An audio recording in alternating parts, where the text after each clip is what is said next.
சிறுகடி காசு சீரியலில் இந்த வாரம் என்ன ஆக போகுது அப்படின்னா, ரவி ஸ்ருதியை அந்த வீட்டில் பிரிக்கிறதுக்கு இப்போ ரோஹிணியை படகாயாக பயன்படுத்திகிட்டு இருக்காங்க. இன்னொரு பக்கம் சீதா இன்னமும் அந்த அருண் நினச்சிட்டு இருக்கா அப்படின்ற விஷயம் முத்துக்கு தெரிஞ்சதால் முத்து செம்மையாக கோவப்பட்டு அங்கேருந்து வெளியே போகிறாரு. பட் முத்துவுக்கு போன இடத்துல ஒரு விஷயம் நடக்குது. ஸோ முத்து பார்த்திங்கன்னா ஏதோ ஒரு வீட்டில் கல்யாணத்துக்கு போயிருக்கார் போல். அங்கே வந்து அந்த பொண்ணு ஆசீர்வாதம் பண்ணும்பொழுது அங்கே சீதாவும் அருண் மிக்கிற மாதிரி ஒரு விஷயம் வந்து அவருக்கு தெரிய வருது. ஒரு பக்கம் அதிர்ச்சி ஆனாலும் ஆனால் அங்கே நடந்த சில விஷயங்கள் முத்துவோட மனசை வந்து மாற்றுது. ஸோ நாம ஏன் வந்து அவள் வாழ்க்கையை வந்து முடிவெடுக்கணும், அது அவள் வாழ்க்கை, அவள் தான் வாழ போகிறா, நம்ம ஏன் இப்படி வந்து ஒரு பட்சமாக இருக்கும் அப்படின்னு முத்து யோசிச்சுட்டு நேராக வீட்டுக்கு வராரு. வீட்டுக்கு வந்துட்டு இப்போ சீதா சொன்ன மாதிரி ஒரு மாப்பிள்ளை கிடச்சிருக்கத்த அப்படின்ற மாதிரி சொல்லவும் சீதா ஒரு பக்கம் கன்ஃபியூஸ் ஆகுறாங்க.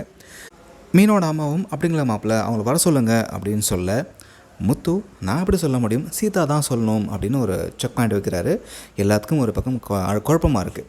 அதுக்கப்புறமா தான் சீதா கிட்ட அருணுக்கு ஃபோன் பண்ணி நாளைக்கு பொண்ணுக்கிட்ட வர சொல்லு அப்படின்ற மாதிரி முத்து சொல்லவும் சீதாவுக்கு ரொம்பவே சந்தோஷமாகுது.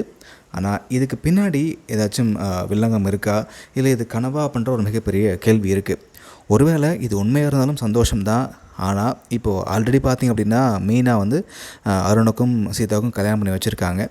இந்த விஷயம் முத்துவுக்கு தெரிஞ்சிச்சு அப்படின்னா கண்டிப்பாக முத்து செம்மையாக கோவப்படுவார். ஸோ என்ன ஆக போகுது அப்படின்றத வெயிட் பண்ணி பார்க்கலாம். ஒரு பக்கம் இந்த ரோஹிணியோட சூழ்ச்சியில் ரவியும் சுதியும் சிக்க போகிறாங்க. இன்னொரு பக்கம் சீதா அருணோட கல்யாணம். பார்க்கலாம் என்ன பண்ண போகிறாங்க அப்படின்றத.